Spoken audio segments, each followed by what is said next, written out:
संपूर्ण भगवद्गीतेचा सार 30 मिनिटात. आयुष्यातील प्रत्येक समस्येचे उत्तर.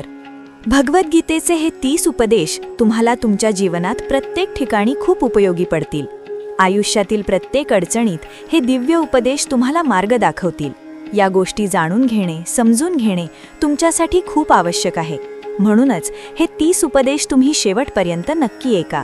भगवद्गीतेचा पहिला उपदेश हा आहे की तुमच्या सर्व दुःखांचे कारण कोणाला तरी आपले मानणे हे आहे.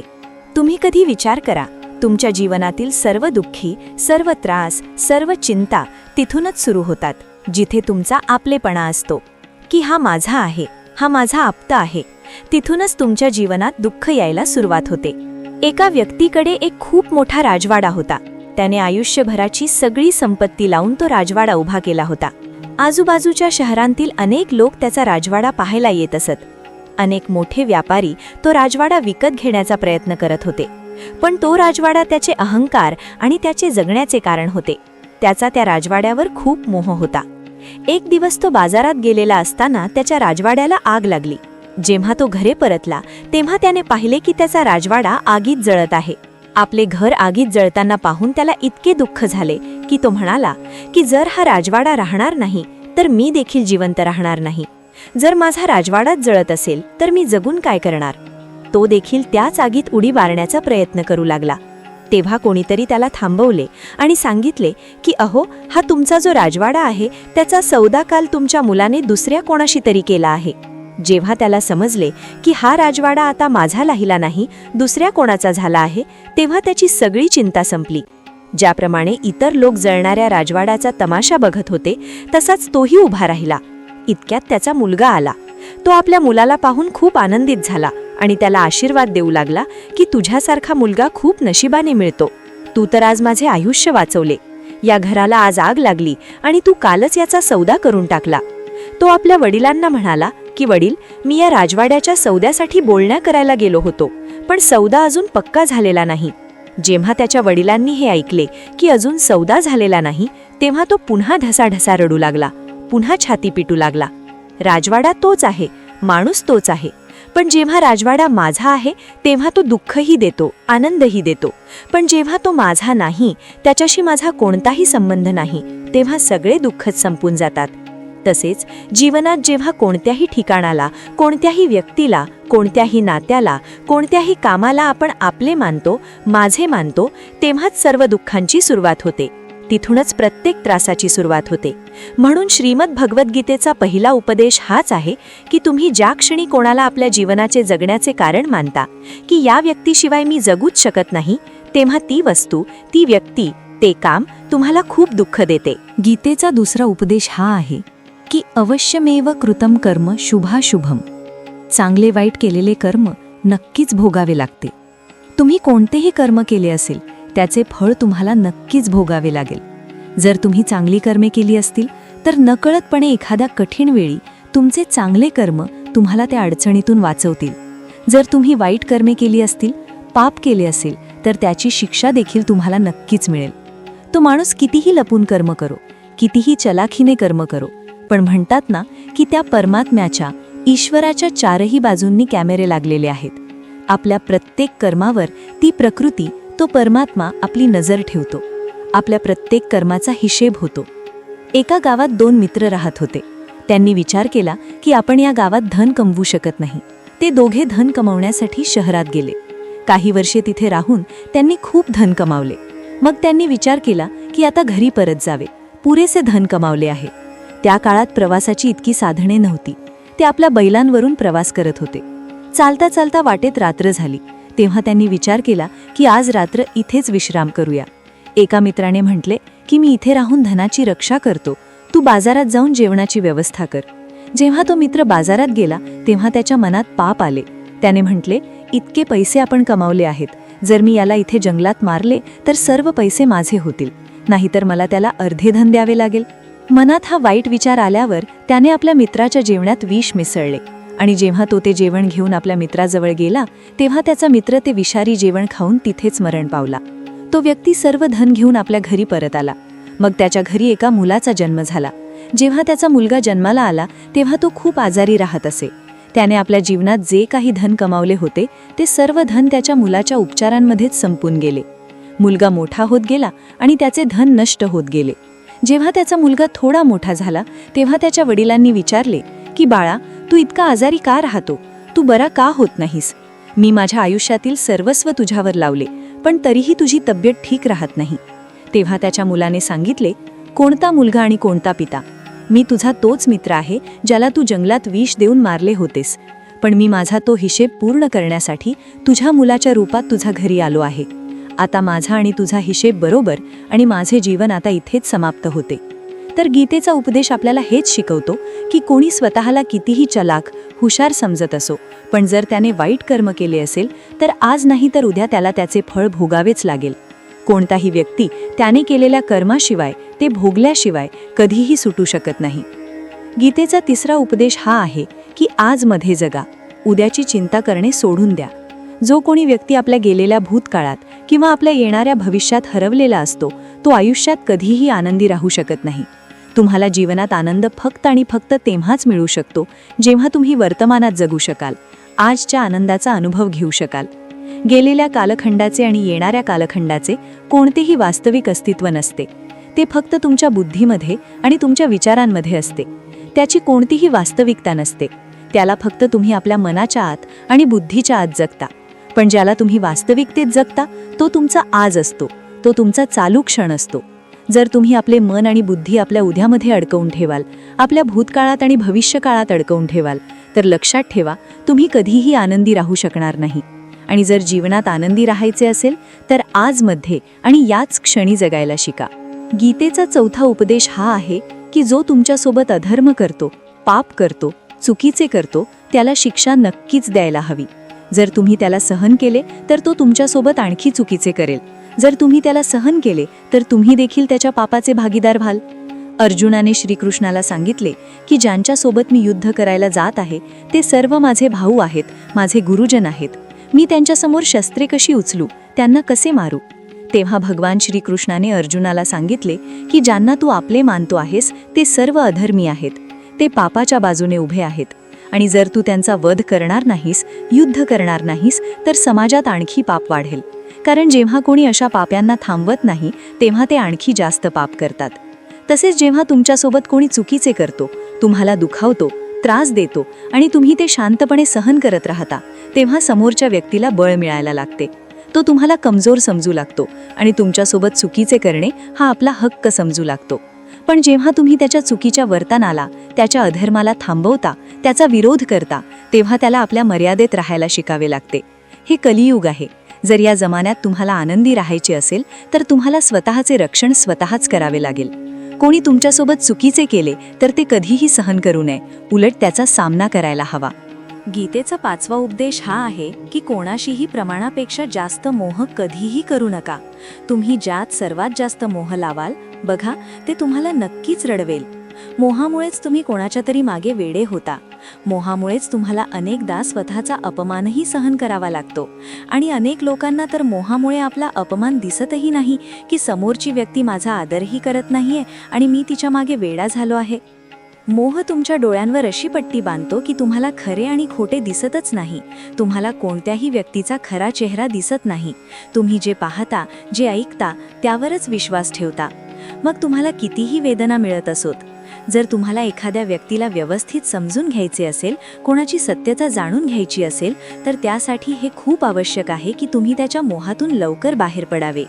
वास्तविकतेत नाती दुःख देत नाहीत, तुमचा मोह तुम्हाला दुःख देतो.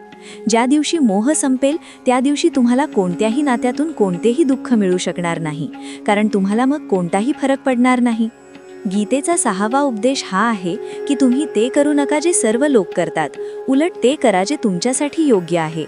स्वधर्मे निधनम श्रेयः परधर्मो भयावहः. आपली कर्तव्य करताना मृत्यू आला तरी श्रेयस्कर, दुसऱ्याचे कर्तव्य स्वीकारणे भयावह आहे. श्रीकृष्णाने अर्जुनाला सांगितले की जे तुझे कर्तव्य आहे, जे तुझ्यासाठी योग्य आहे, जे तुला करायला हवे, तू ते कर. तू कधीही ते काम करू नकोस जे जग करत आहे. कारण अर्जुनाने श्रीकृष्णाला सांगितले की अशा भयानक युद्धात पडण्यापेक्षा चांगले आहे की मी संन्यासी बनावे. तेव्हा श्रीकृष्णाने अर्जुनाला सांगितले की संन्यासी बनणे हे तुझे कर्म नाही, तुझा धर्म नाही. तू क्षत्रिय आहेस. तुझे कर्म आणि तुझा धर्म हेच आहे की ती अधर्माचा नाश कर, धर्माचे रक्षण कर. तसेच प्रत्येक व्यक्तीचे एक वेगळे कर्तव्य असते, एक वेगळाच मार्ग असतो.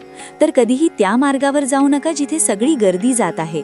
कधीही ते काम करू नका जे जग करते, की आजकाल हा ट्रेंड झाला आहे, हे फॅशन झाले आहे, सर्व लोक करतात म्हणून आम्हीही करत आहोत, सगळी गर्दी हेच काम करत आहे म्हणून आम्हीही हेच करत आहोत. जर तुम्ही ते कराल जे गर्दी करत आहे तर तुम्ही देखील त्याच गर्दीत कुठेतरी हरवून जाल. पण जर तुम्ही ते कराल जे तुमच्यासाठी योग्य आहे, जी तुमची प्रतिभा आहे, तर जगाच्या सर्व गर्दीतही तुम्ही सर्वात वेगळे दिसाल. गीतेचा 7वा उपदेश हा आहे की जीवनात धोका आपलेच लोक देतात, कारण त्यांना तुमच्या कमकुवत बाजू माहीत असतात. बाहेरील व्यक्ती तुम्हाला धोका देऊ शकत नाही, कारण त्याला तुमच्याबद्दल माहीत नसते की तुम्हाला त्रास कुठे होतो. पण जो तुमचा आपला आहे, तुमचा खास आहे, त्याला खूप खोलवर माहीत असते की याची कमजोरी काय आहे. असे काय करावे ज्यामुळे याला वेदना होऊ शकतात, ज्यामुळे याला आपण खाली दाखवू शकतो, याला दुखावू शकतो. हे कलियुग आहे. यात बाहेरील लोकांपासून नाही, तर जे आपले आहेत त्यांच्यापासूनच सावध राहायला लागते. महाभारताचे युद्ध 2 वेगळ्या राजांमध्ये झाले नव्हते, तर एकाच कुटुंबातील भावांमध्ये झाले होते. सगळे आपसात एकाच वंशाचे लोक होते. दुर्योधनाने कितीतरी वेळा विष देऊन भीमाला मारण्याचा प्रयत्न केला. कितीतरी वेळा दुर्योधनाने पांडवांना जीवे मारण्याचा प्रयत्न केला. तो त्याचा परका नव्हता, त्याचा भाऊ होता. सगळे झगडे घरातच होतात. बाहेर कोण लढेल आपल्याशी? घरातच सगळे वाद होतात. म्हणून तुम्हाला त्रास फक्त तेच लोक देऊ शकतात जे तुमचे आपले आहेत. तुम्हाला धोका फक्त तेच लोक देऊ शकतात जे तुमचे आपले आहेत. गीतेचा 8वा उपदेश हा आहे की जो माणूस स्वतःचे रक्षण स्वतः करू शकत नाही, त्याचे रक्षण देवही करू शकत नाहीत. श्रीकृष्णाने अर्जुनाला सांगितले, तस्मात् सर्वेषु कालेषु माम अनुस्मर युध्यच. म्हणून तू नेहमी माझे स्मरण करत राहा आणि युद्धही करत राहा. अर्जुनाने श्रीकृष्णाला विचारले की हे युद्ध तर काही दिवसात संपेल, पण तुम्ही म्हणता आहात की तू नेहमी माझे स्मरण करत राहा आणि युद्ध करत राहा. नेहमी युद्ध करत राहण्याचा काय अर्थ आहे? तेव्हा श्रीकृष्णाने अर्जुनाला सांगितले की हे जीवनच रणभूमी आहे. या जीवनात सुखदुःख येत राहतील आणि तुला त्यांचा डटून मुकाबला करायचा आहे. श्रीकृष्णाने हे नाही सांगितले की तू शांत बसून राहा आणि मी लढाई करेन. गीतेच्या ज्ञानात खूप खोली आहे. आपल्या जीवनाची दोरही सांभाळून ईश्वर बसलेले आहेत, पण युद्ध आपल्यालाच करायचे आहे. ईश्वराची आठवण करायची आहे की हे ईश्वर मला शक्ती दे, मला समज दे, मला बुद्धी दे, जेणेकरून मी माझ्या जीवनातील सर्व लढाया जिंकू शकेन, मी जीवनात योग्य मार्गावर चालू शकेन. पण तुम्हाला आपली लढाई स्वतःच लढावी लागते. जे लोक म्हणतात की आम्ही काही करणार नाही, सर्व तो ईश्वर करेल, तर म्हणतात की आळशी माणसाला पाहून तर देवही घाबरून जातो की हा काहीच करणार नाही. देवाने बुद्धी दिली आहे, समज दिली आहे. ईश्वर तुम्हाला प्रेरणा देतात, शक्ती देतात, पण तुम्हाला आपले रक्षण स्वतःच करावे लागेल. गीतेचा 9वा उपदेश हा आहे की कोणतीही अशी वाईट सवय स्वतःला लागू देऊ नका जी तुमचे आयुष्य बर्बाद करेल. कुठेतरी महाभारताचे हे युद्ध एका जुगाराच्या सवयीमुळेच सुरू झाले होते. सगळा खेळ तिथूनच सुरू झाला होता. एक अशी जुगाराची सवय जिथे युधिष्ठिराने आपल्या भावांना पणाला लावले, आपल्या पत्नीला पणाला लावले. जिंकण्याचे असे व्यसन की आपले सर्वस्व गमावले. तसेच आपण देखील आपल्या जीवनात जेव्हा कोणतीही अशी वाईट सवय लावून घेतो, मग ती कोणतीही असो, मग ती नशा करण्याची असो, मोबाईलची असो, एखाद्या व्यक्तीची असो, कोणतीही वाईट काम करण्याची असो, कोणतीही वाईट सवय जी तुम्हाला बर्बाद करू शकते, जर तुम्ही ती सोडणार नाही तर तुमचे सर्व काही संपून जाईल. त्याआधी की तुमची सवय तुम्हाला संपवेल, तुम्ही आपल्या वाईट सवयींना संपवून टाका. गीतेचा 10वा उपदेश हा आहे की आळशी माणूस कधीही काहीही मिळवू शकत नाही. अनेक लोक फक्त योजना बनवत राहतात की मला मोठे घर पाहिजे, मोठी गाडी पाहिजे, मला जग फिरायचे आहे. काय काय पाहिजे हे प्रत्येक जण विचार करतो, पण त्यावर मेहनत करणारे खूप कमी लोक असतात. कारण इच्छा असणे खूप सोपे आहे, पण त्यासाठी कर्म करणे खूप कठीण आहे. एक चांगले सुडौल शरीर प्रत्येकाला पाहिजे असते, पण त्यासाठी व्यायाम करणे ते तुम्हालाच करावे लागेल. जो माणूस आळशी बनून बसतो त्याला ना चांगले शरीर मिळते ना चांगले जीवन मिळते. तर जीवनात जर काही मिळवायचे असेल तर आळसाला आपल्या जीवनातून नक्की दूर करा. आळसामुळे तुम्हाला काही मिळणार तर नाहीच, पण जे तुमच्याजवळ आहे तेही तुम्ही गमावून बसाल. गीतेचा 11वा उपदेश हा आहे की जीवनात जर आनंद हवा असेल तर मनाच्या गुलामगिरीचा त्याग करा. अनेक लोक म्हणतात की आम्हाला खूप काही करायचे आहे, पण आम्ही काही करू शकत नाही. काय केल्याने आपले जीवन चांगले होऊ शकते हे सर्व माहीत आहे. कोणती गोष्ट आपल्याला नुकसान पोहोचवत आहे हेही माहीत आहे, पण तरीही काही करू शकत नाहीत. सर्व काही समजते, पण समजूनही इच्छा असूनही काही करू शकत नाहीत. ते यामुळे होते कारण तुम्ही आपल्या मनाचे गुलाम बनले आहात. अरे, लोक तर आपल्या जिभेची चवही सोडू शकत नाहीत. मग म्हणतात की आम्ही बारीक होऊ शकत नाही, फिट होऊ शकत नाही, यश मिळत नाहीये, कारण जे तुम्हाला करायला पाहिजे ते तुम्ही करत नाही. तुमचे मन सर्व काही समजूनही तुम्हाला ते करू देत नाही. म्हणून जीवनात जर पुढे जायचे असेल तर मनाने चालणे सोडून द्या. जे तुमच्यासाठी योग्य आहे ते तुम्हाला करावेच लागेल.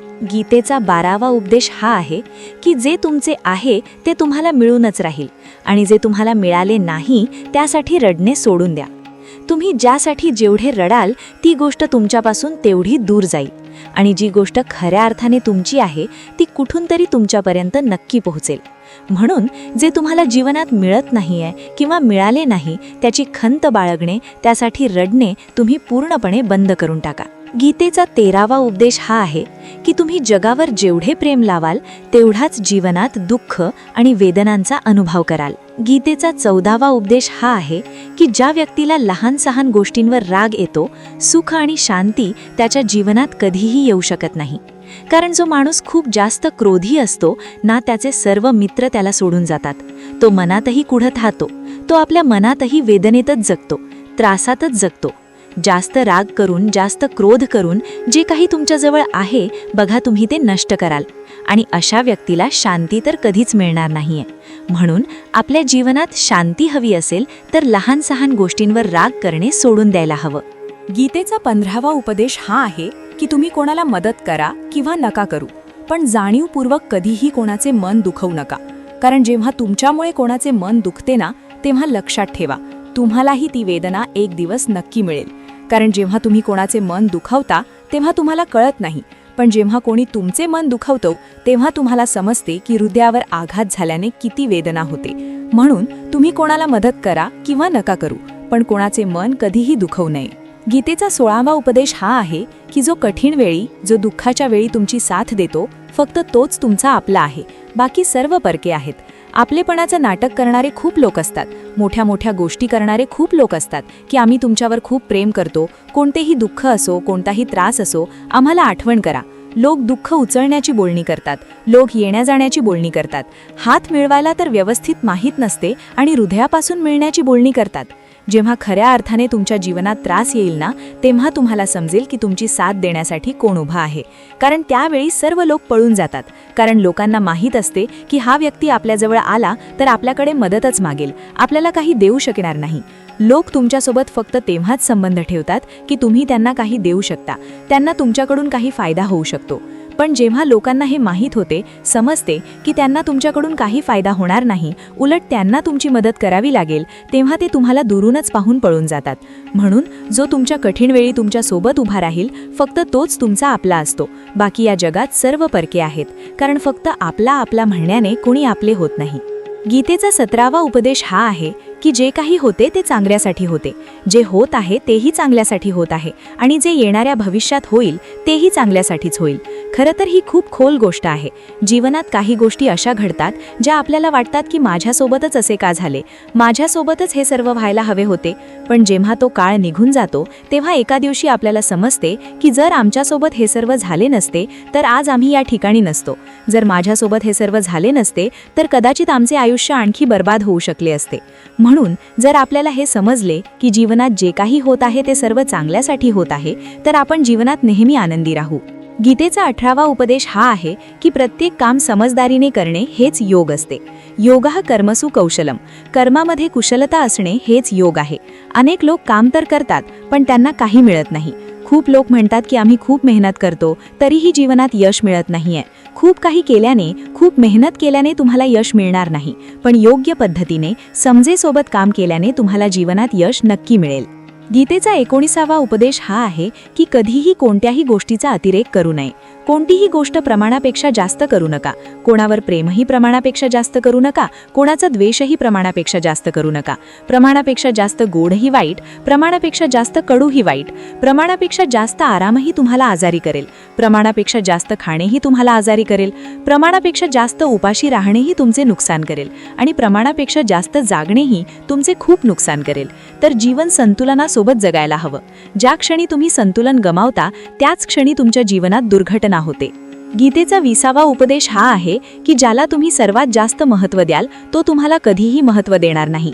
तुम्ही कधी विचार केला आहे का की तुमचा अपमान कोण लोक करतात? तुमचा अपमान फक्त तेच लोक करतात ज्यांना तुम्ही सर्वात जास्त महत्त्व देता. दुसऱ्यांचा आदर करणे चांगली गोष्ट आहे, पण जर दुसऱ्यांचा खूप जास्त आदर कराल तर त्यांच्या नजरेत तुमचाच आदर संपून जातो. म्हणूनच कोणालाही कधीही आपले सर्वस्व बनवू नये की तुम्हीच माझे सर्व काही आहात. ज्या क्षणी तुम्ही कोणाला आपले सर्वस्व बनवता तेव्हा तुम्ही त्याच्यासाठी काहीही राहत नाही. म्हणून लोकांना आदर तेवढाच द्यायला हवा जेवढं ते पचवू शकतील. प्रमाणापेक्षा जास्त आदर देणे तुमचाच अपमान करून घेऊ शकते. गीतेचा 22वा उपदेश हा आहे की कोणावरही डोळे झाकून विश्वास ठेवू नका.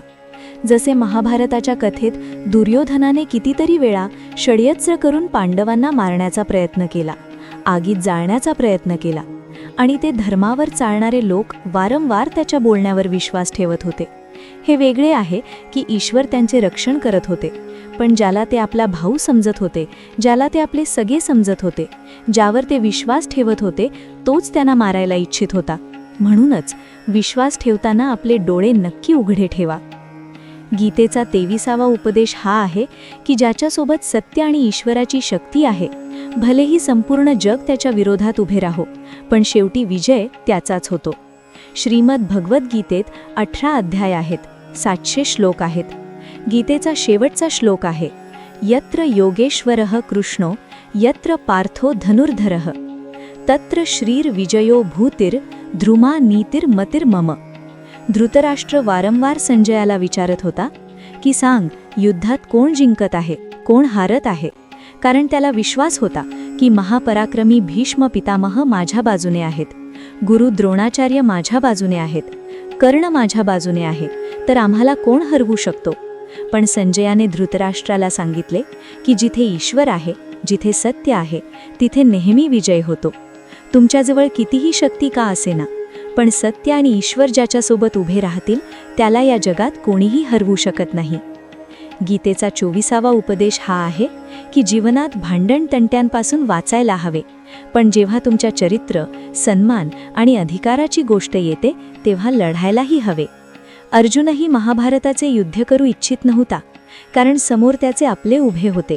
पण श्रीकृष्णाने त्याला उपदेश दिला की इथे लढाईची गोष्ट नाहीये, तुझ्या सन्मानाची आहे, तुझ्या चरित्राची आहे, तुझ्या अधिकाराची आहे. जे द्रौपदीसोबत कौरवांनी भरलेल्या सभेत अपमान केला, तिला वस्त्रहीन करण्याचा प्रयत्न केला, इतका मोठा अधर्म केला, ते तुम्हाला कधीही सहन करायला नको.